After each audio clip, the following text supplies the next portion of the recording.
Hey, shalom, brothers and sisters, and welcome back to By His Grace Marriage Ministry Podcast.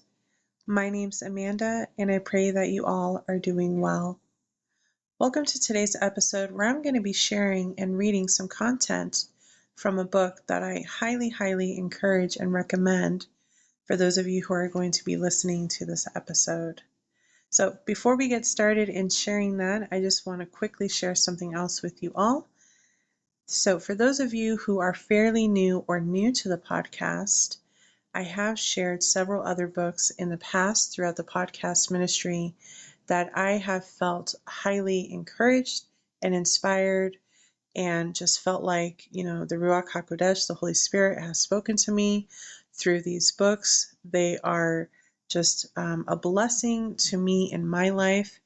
And whenever I have felt that they are inspired by the word of Yah and that they have helped me tremendously within my personal life and in different areas of my life, I want to share that with all of you as well. And for those that it could possibly help or apply to your lives as well. So I truly believe that, Yahuwah has, a calling for all of us, for each of us, and we all have different purposes and giftings. And, many brothers and sisters go on with the giftings and purpose that Yah has given them or called them to. And, they can use those in various ways. It could be through music, singing for Yah, and just putting worship and praise music out there for others. It could be writing books. It could be serving in the mission field or within an assembly. There are various ways of how we can serve the Most High and serve others. And, it's such a beautiful thing. So for me personally, I am what you would consider a bookworm. I love to read very much. And so I'm always looking for faith-based books to just, alongside with the scriptures, help me to encourage me in different seasons of my life, within my walk with Yahuwah, and in just different areas of my life. So again, along with the scriptures, because the scriptures should be first and foremost, but I love to find different books. And sometimes I have felt that Yahuwah has connected me with certain books to help me in that specific season of my life or, during, a specific situation or area of my life that I was, going through something. And I have felt, him speak to me through a lot of what I've read, again, in conjunction with his word.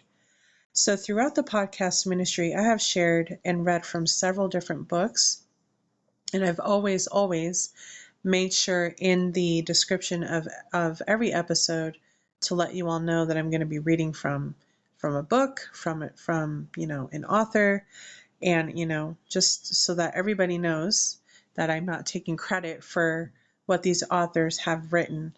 But I love to be able to share with all of you what has helped me, what has inspired and encouraged me. And again, I would never recommend or share anything on my podcast that I feel is either in error or could lead someone astray or is adding or taking away from the word of Yah. I would never do that. So what I'm going to be sharing with you all tonight, I just feel highly led to share with you all because I think it could help, some of you out there. I know it's helped me because it actually falls under a topic that I have been sharing recently within the podcast concerning marriage and relationships. So some books that come to mind that I have already shared throughout the podcast, for those of you who are new, I did a series on an entire book. The author goes by the name Apostle Vivian Rose. She actually has her own marriage ministry and has had it for several years now. You can find her ministry on YouTube called The Two Shall Be One. And I think she has, as far as social media goes, I think she has a Facebook page as well for her ministry. But she has written, I have 3 of her books. She may have a few more out there. And I have read and shared from all 3 books, but I did an entire series and read one of her books from, start to finish, titled, the series on my podcast is called Let Yah Deal with Him. She titled her book Let God Deal with Him, but I prefer to use the Hebrew names and terms, so I just changed God to Yah or Yahuwah. But that was one of her books, and I felt it was just so inspiring and just a blessing. And so I shared that. Another book that I shared in the very beginning of my podcast ministry is a book titled Marriage God's Way, or Marriage Yah's Way, and it's written by Scott LaPierre, I believe is his name. And that was actually one of the first faith-based books on marriage that I had ever read, and it helped me tremendously. I mean, it inspired me so much. Of course, again, in conjunction with the scriptures, that was one of the first things I had to share within my podcast, because it was wonderful. I thought this author, I really felt like the Ruach spoke through this author, and I thought he explained, marriage Yah's way very, very well. So wonderful, wonderful book. Another book that I shared throughout the podcast is titled, I'm trying to remember this off the top of my head, The Homemaker's Guidebook or something, or The Christian Homemaker's Guidebook or something like that. That was another wonderful book, and I'm sorry I don't remember the name of the author at this time. It was two authors that wrote together, and that just talked a lot about homemaking, how important it is, homemaking, Yahuwah's way based off of scripture, and even explains what's happened, why there's now feminism and why like roles are reversed.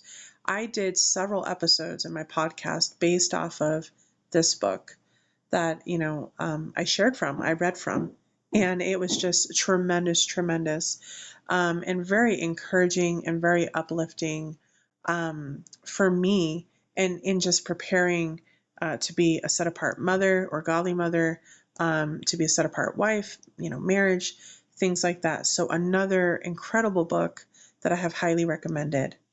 And the last one that I can remember off the top of my head is called Intended for Pleasure. This is a faith-based book that helps couples, married couples, with the area of intimacy in their marriage.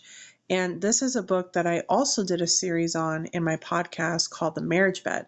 There's 4 parts, and in all 4 of those episodes, I shared quite a bit from that book. That was a book that was gifted to me. That was a huge, huge blessing. And I also felt that the author, I'm getting tongue-tied, that the author explained, the importance of intimacy, different areas of intimacy, just really, really well. And so that was another book that I had highly, highly recommended, for any of you who, felt led to check it out. These are all books, and I'm missing a few. I think there's another one I shared called Blending Families as well, another faith-based book. And the author, I can't remember the name. I am so sorry, brothers and sisters, but that was another incredible book that helped for those of you who were being called into marriages that one or both spouses already have children. So another amazing book that also helped me and inspired me. So all these books have been a blessing, and in turn, I have shared them throughout my podcast, and I just highly recommend all of them. So in tonight's episode, I'm going to be sharing from another author, another amazing author who has written more than several books. And it's one of those situations where I can't believe that I didn't know about this author sooner in my life. I was like, oh my goodness, where have these books been? I really wish I would have came across them sooner, but you know what? Praise be to the Most High. Better late than never, like they say. And you know what? I feel like he brought this author and these books into my life at the right timing, in the season that I really needed them the most. So the author that I am talking about, her name is Stormy Omartian, and she has a bunch of books, mainly, I think like the one thing all the books she's written have in common are about prayer. And I felt led and drawn to these books because I feel like my prayer life has really been suffering and lacking, and I could really stand to improve my prayer, my prayer life. And so I was drawn to her books because I found The Power of a Praying Wife, and The Power of a Praying Parent. Those were the first two that I came across. And I read them and fell in love because this author, again, I feel like the Ruach is working through this author, has blessed her with a lot of knowledge and wisdom. And not only are the chapters in the books just very insightful and inspiring and encouraging and uplifting, but there's prayers incorporated into all the chapters. And honestly, brothers and sisters, it has really changed my prayer life. It really, really has. It has helped so much because, like I said, it's an area that I was really lacking in. And so I went shopping and I looked to see if she had more books. And sure enough, she had like a ton. She has, a book for like every aspect of your life. She has The Power of Prayer to Change Your Marriage, which is what I'm going to be reading from tonight. She has The Power of a Praying Woman, The Power of a Praying Husband, The Power of a Praying Wife, The Power of a Praying Parent, The Power of a Praying Mom, The Power of Praying Through Fear, The Power of Prayer Through Worship and Praise, the power of prayer, through the scriptures, through the Bible, um, praying Yahuwah's will for your life. I have bought all of them, brothers and sisters. I have the whole collection, almost all of them. And what I am doing when I have time, praise Yah, is I'm reading a chapter from each book each day or as I can fit in. And it has changed my prayer life, brothers and sisters. Like it's amazing. It's amazing. I'm so, so thankful for this author. Praise Yah. And I'm like, I only wish that I would have came across her sooner, but again, better late than never. So recently, I was reading a chapter in The Power of Prayer to Change Your Marriage. And it just so happens, and I find this to be just amazing timing, which we all know that Yahuwah's timing is perfect. It's never early, it's never late, or anything like that, right?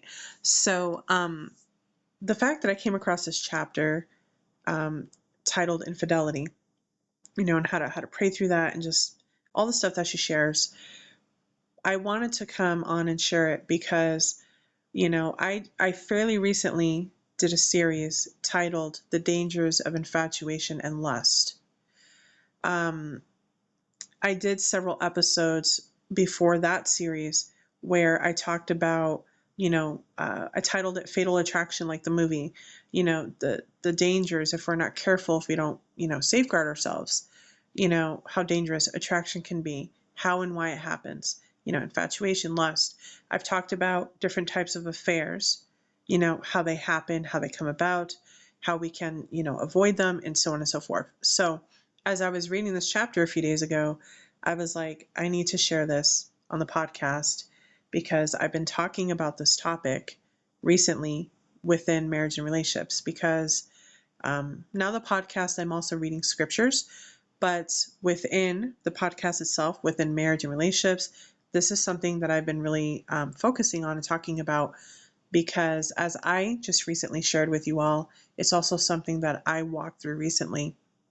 It ended up being a part of the series, The Dangers of Infatuation and Lust, and I shared my story or my experience. So when I read this chapter, it really helped me. And that's why I say I wish I would have come across it sooner, because it would have been of great help to me. But that's okay. It's still helpful for me.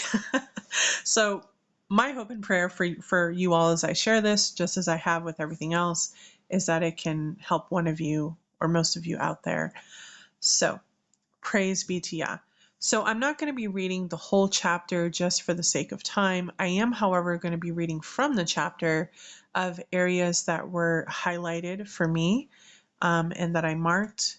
And I'm going to be reading and sharing that with you. As I read it, I may stop to kind of expand and share my own thoughts and things like that. And that will be what this episode is about today. So again, these are not my own words. I'm going to be sharing from the book titled The Power of Prayer to Change Your Marriage, written by Stormy Omardian. And again, she has a ton of books out there. And if any of you are struggling specifically with your prayer life, I highly, highly recommend and encourage you to check out her books. They have been a tremendous blessing for me. And right now in this season, they are the only books in conjunction with the scriptures that I'm reading and studying, because it's just been super helpful for me. So praise be to Yah. All right, so let's go ahead and dive right in. I'm going to go ahead and read from this chapter. Again, it's not going to be the whole chapter. It's just going to be the areas that I felt were most helpful and just kind of pertain to what I have shared recently in the podcast, having to do with affairs, infidelity, attraction, lust, infatuation, things like that. So praise be to Yah. Let's go ahead and read. Oh, before I get started, especially for those of you who are new to my podcast, I am not a Christian. I am, an Israelite, or what they call a Torah keeper. Because I've been convicted personally on to no longer use the titles or names that most Christians use, I will be changing God and Jesus and Lord over to what I feel convicted to use, which is Yahuwah or Elohim, Yahushua, and so on. I'm not trying to change the words of the author. I'm only just changing the names because that's what I feel convicted at the time. So I don't want to offend anybody or confuse anybody, but that is just where I'm at right now, and that's what I've been doing for some time. So for those of you who are new, I just want to let you know that the author is Christian, so she uses God, Jesus, Lord, but I will be changing those just due to my conviction.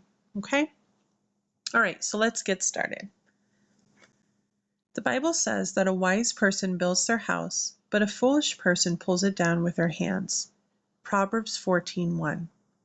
You have to ask Yahuwah, have I done anything to pull down my house? Is there something more I could have done to build it up? We can all think of things we should have done differently in our marriages. I'm not saying this to make you feel guilty, especially if your spouse has committed adultery. Adultery is always wrong. It is never justified under any circumstances, and the adulterer is always guilty. But remember what I said earlier about having a repentant heart. In order for healing to come in a marriage for any reason, there always has to be an examining of your own heart, soul, and mind before Yahuwah. You always have to tell Yahuwah that you are willing to see any place in you where you have fallen short of His will for your life. Did you treat your spouse with disrespect? Were you inconsiderate of his or her needs? Did you deny him or her sexual gratification? These things are not justification for him or her to commit adultery, but sometimes we set the stage for those things to happen because we weren't careful to guard the marriage in thought, word, deed, and prayer. I want to pause there and I want to say something real quick. Throughout several episodes, I have talked about this where many couples or many individuals, they'll pray and pray for their spouse, for their marriage to come to pass, and then when they marry, they stop praying. And brothers and sisters, we always have to remain steadfast in prayer, especially when we come into our marriages and our purposes and our callings.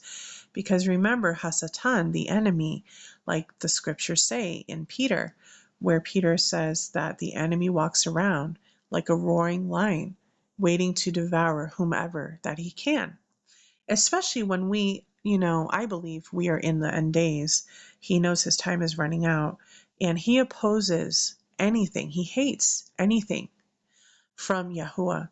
So especially when you step into your marriage or your ministry, your calling, your purpose, you have children, he will look to find ways to kill, steal, and destroy these things. So I've seen many people make mistakes that when they step into their marriages, I'll go with that since that's what we're talking about, they stop praying for their marriages. And we should be in prayer every single day for our spouses, ourselves, and our marriages, and our children, our family. Okay, so here the author is saying, that we really need to guard the marriage, our marriages, in thought, word, deed, and prayer. Okay? All right, let's continue on. The author goes on to say, When a husband or wife feels lonely, disconnected, distanced, disappointed, or abandoned emotionally by their spouse, all it takes is being around someone who gives them a strong sense of being understood, acknowledged, or cared about. They are vulnerable, and this can establish a connection with that person. Even if it doesn't turn into physical infidelity, there is an infidelity of the heart that occurs, and that is not pleasing to Yahuwah either. Matthew 15:19. Okay, another pause. I did some episodes a while back where I talked about different kinds of affairs, that affairs are not just physical.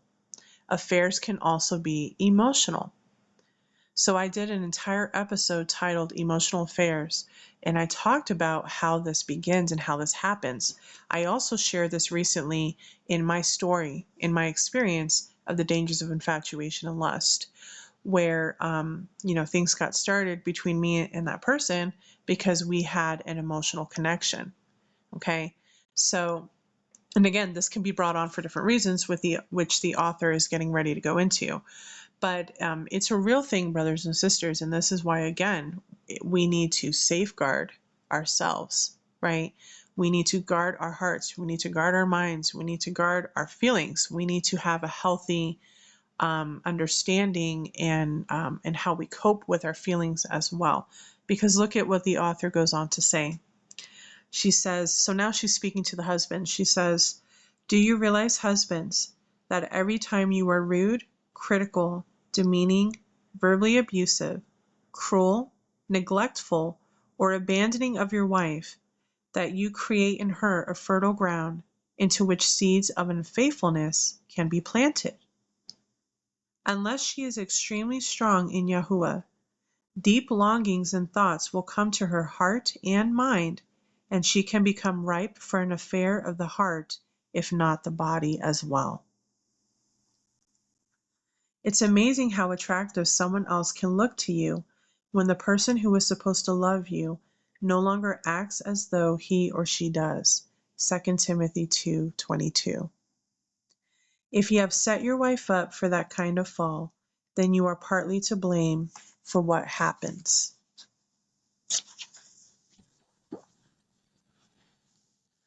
Now she speaks to the wives. Do you realize, wives, that every time you criticize your husband in a demeaning way, or put him down in front of others, or neglect to compliment him and let him know that he is valuable to you, or refuse to have sex with him, that you make it much more difficult for him to resist the temptations that are everywhere around him? You set him up for infidelity. He is more susceptible to flattery and unholy attention, ungodly or unholy attention, than he would have been otherwise. Of course, there are certain husbands and wives who have already determined in their heart that they are open to the slightest advance from someone and will welcome any opportunity to commit adultery. There is nothing you can do with these people because they have a self-sickness and are wired for sin. They will not change without a professional counselor in their face confronting them, and even then, that may not work.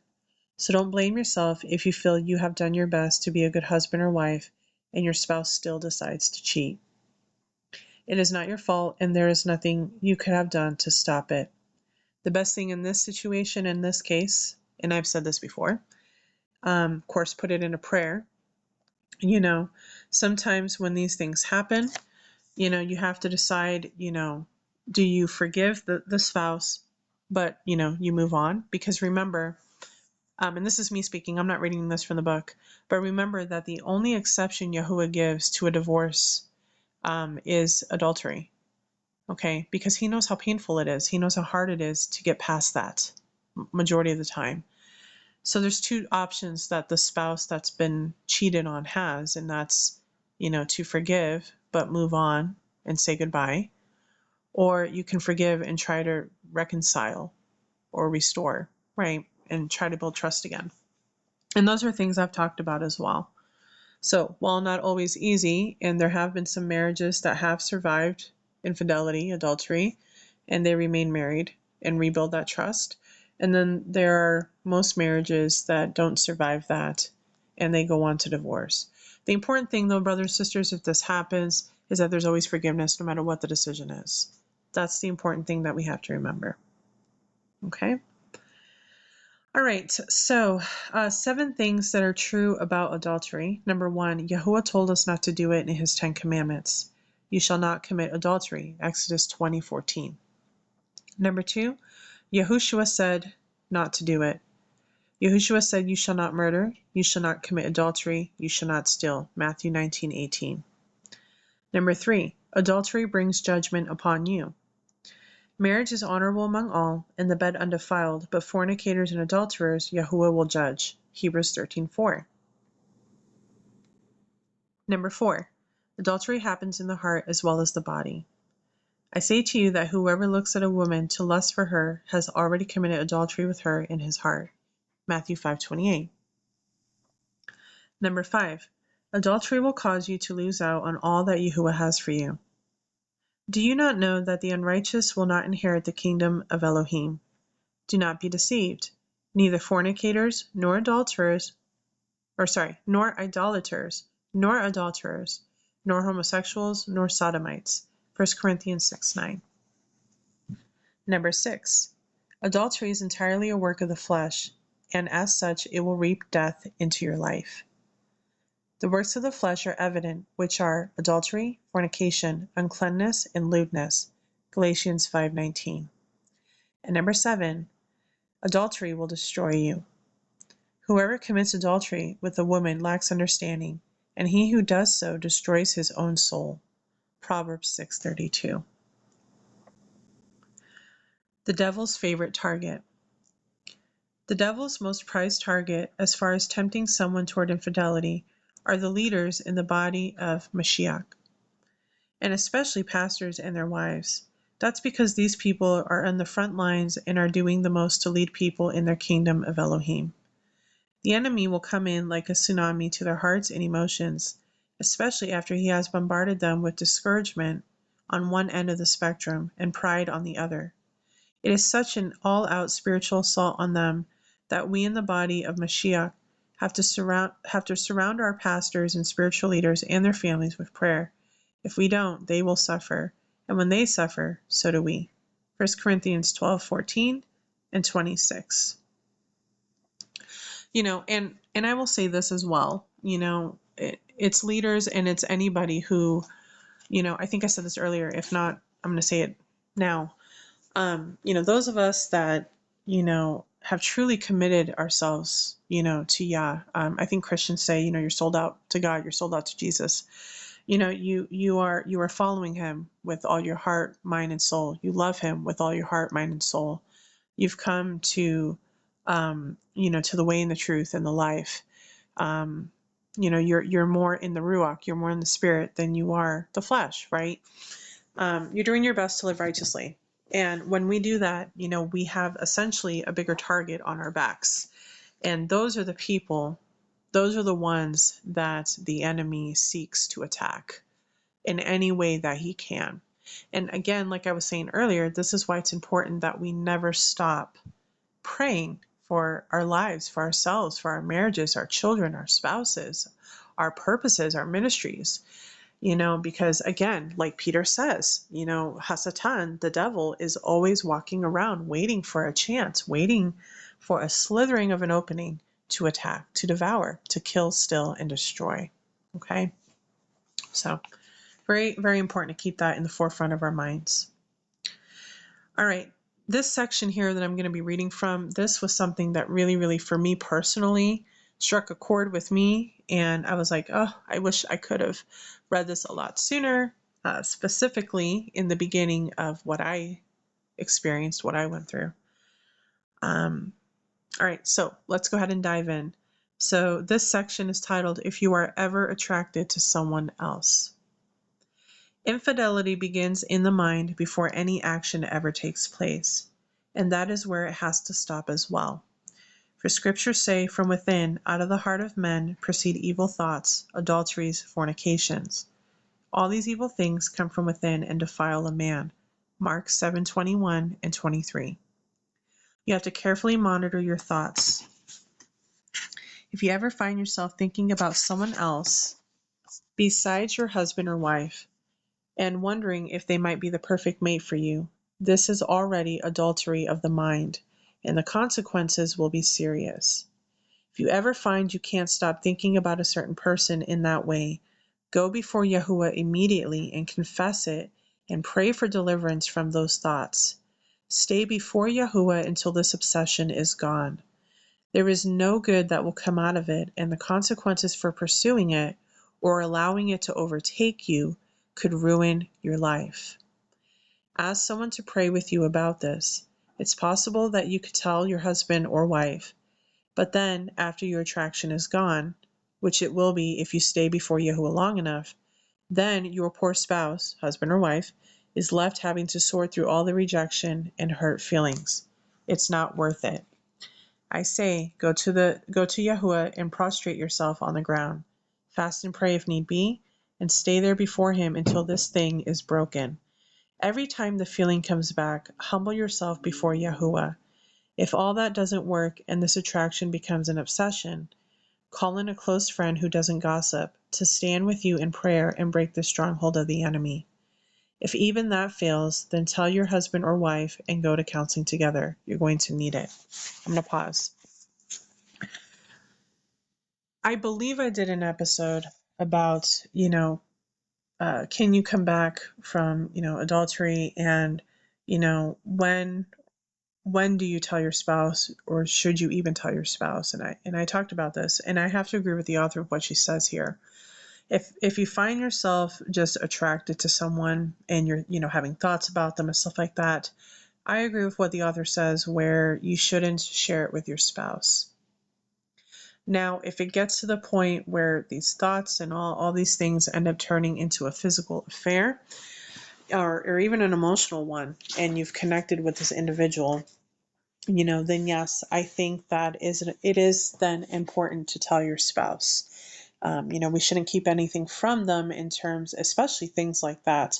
But if it's just an attraction, if it's just thoughts that you're having, I don't think that you necessarily need to tell your spouse, because like the author says, then that poor spouse, trust then already is broken, and, then they're left having to sort through rejection and hurt feelings and, all those things. So I have to agree with that. And I believe I did an episode where I shared my thoughts and understanding on that as well. So, all right, let's continue on. The author goes on to say, if you are attracted to someone, by all means don't tell that person. It only opens up feelings in him or her of being appreciated in the wrong way. It can inspire an intimacy between the two of you because of a secret you now share. At the first sign of an attraction, don't fool yourself with fancy words like attraction and affair that make it sound like flowers in spring. Call it what it is. It's adultery of the heart and fornication of the mind. Do not create a sexual tension or inspire an attraction in the other person, or force that person to have to fight one off. Leave them out of it. This is between you and Yahuwah. Tell Yahuwah, a counselor, or your spouse, or all three. An adulterous spirit is a strong spirit. It's heady and will try to make you think you have finally found the one you have been waiting for in the fulfillment of a perfect life ahead. Now, I will say, I'm going to pause, an adulterous spirit and also a lust spirit. Okay, lust is a huge one, especially if you are, you're attracted to them and then you're highly sexually attracted to them. Okay, telling you, brothers, sisters, I've walked through this and it is no joke. It's an adulterous spirit, it's a lust spirit, whatever you want to call it. Okay, it's serious. And again, and this is a series I will continuously encourage people to listen to. I did a series called The Dangers of Infatuation and Lust. There are 3 episodes and then a bonus one, if you will, where I share my story. Please listen to that entire series, brothers and sisters. The first 3 are me literally sharing scriptures, accounts of people who walked through these same things and how serious it is and how it truly can or and will destroy your life. Okay? I cannot say that enough. Very, very important, whether you're single or married. All right, let me pick up where I was at.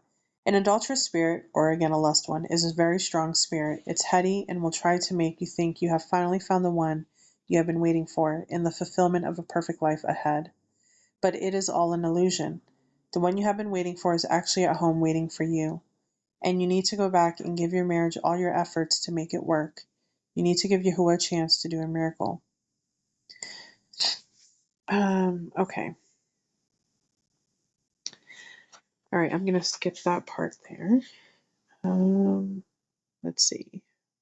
If you find yourself attracted to another person other than your husband or wife, ask Yahuwah to break that attraction, like severing the head off of a snake, so that there is no way it can ever regenerate.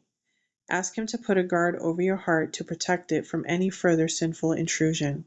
You have authority over evil in your life. Sin lies at the door, and its desires for you, but you should rule over it. Genesis 4:7. The enemy wants to entice you away from the life Yahuwah has for you, but Yahuwah has given you the power to put a stop to it. You will be able to tell if there is still a residue in your heart with regard to any ungodly attraction, if you are sad when you don't see that person, or if you have excitement when you do. You will know you are free when you see that person one day and you thank Yahuwah with all your heart that you didn't act on your attraction, that you didn't sacrifice your marriage, your children, or your life for it. You will wonder, what in the world was I thinking? And you will thank Yahuwah that he rescued you from your own foolishness. It can happen to anyone, but it doesn't have to. Don't think for a moment that you can never fall into an adulterous trap. It is a strong, heady thing that can wrap around you like an invisible python, and when the time is right, it will constrict your good sense until you can't breathe. And it can happen with someone you never dreamed it could, or it might happen suddenly with someone you just met. That was my story. It's insidious, treacherous, and devious, a deceitful entrapment that can sweep you away and entice you to do things that you will regret. That's why you can never entertain any infatuation or any soul connection or even a flirtation with another person of the opposite sex or, especially nowadays, of the same sex. Okay, let's see. I'm going to skip that part. Okay. Then she says, it can happen to anyone, but it won't happen to everyone. It won't happen to those who have learned to keep their heart with all diligence, who understand the ploy of the enemy, and who know how to stand against it. In The Anatomy of Seduction, Jack Hayford lists 4 steps of an advancing seduction. These are danger signs that should sound a major alarm in each of us if any one of them ever occurs. Number 1, mental preoccupation about the other person. Number 2, an unusual desire to be near or around the person. Number 3, a growing desire to give frequent compliments. And number 4, the supposition that an innocent fling or flirtation can be indulged. If you sense any of these 4 warnings happening in you, run as fast as you can to Yahuwah, get on your face before him, and confess your ungodly or unholy attraction as sin. Ask him to take it away completely and stay there until it is gone. If even for the briefest of moments there is a temptation that you give into, a hook will lodge itself in your heart and bring you pain one way or another. It's not worth sacrificing your marriage and the future Yahuwah has for you. You know how it is when you entertain someone in your home. You invite them in. You give them a place to sit. You provide something of sustenance to sustain them. It is the same way with lustful images or thoughts. They come across your mind, but you are the one who invites them in. You are the one who gives them a place to reside in your heart. You are the one who sustains them with unholy or ungodly longings. What you must do is command these thoughts to leave. That might seem rude to a guest in your home, but yet if your guest was doing something that would destroy your life, or close the door to Yah's best for you, you would demand that this person leave immediately. And so you must do with adulterous thoughts that try to stay in your mind. Throw them out, close the door to your heart, and lock it behind them.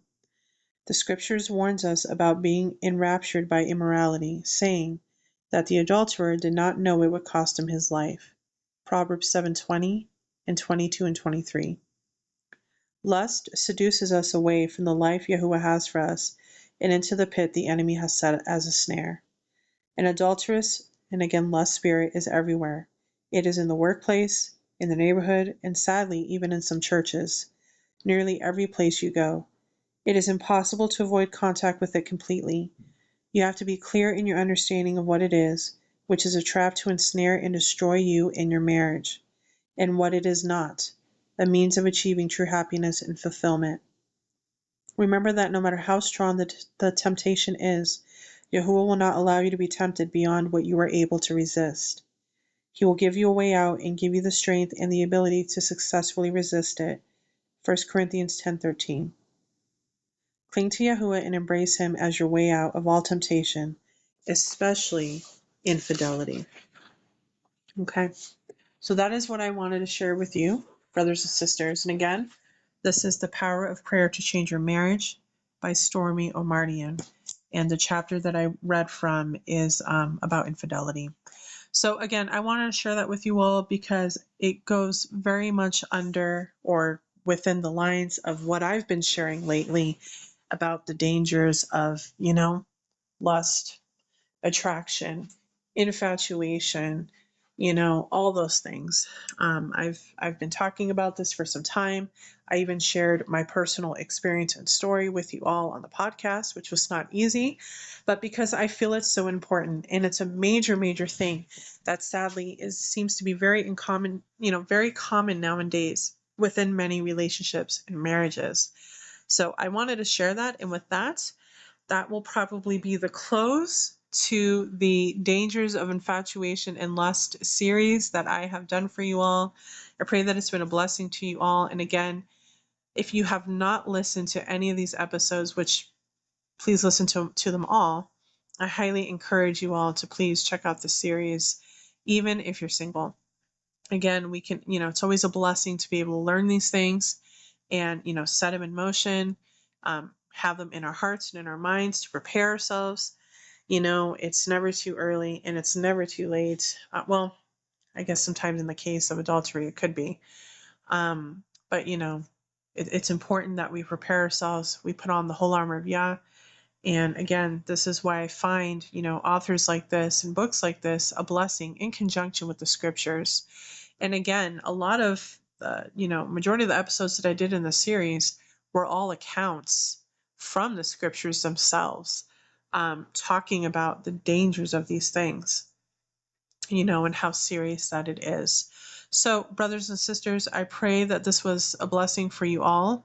Again, I highly recommend and encourage this author and her books, especially if you feel that you can improve your prayer life, you feel like you're lacking, or something along the lines of that. I definitely recommend these books. And if you have any questions, need prayer, or want to connect, want to share anything, please reach out to me via the ministry email at byhisgraceministry23@gmail.com, and that will also be in the description of the episode below. Again, please reach out. I would love to connect with you all. And yeah, so I guess that's everything for now. Thank you all so much for listening, and I will talk with you in my next episodes. Shalom.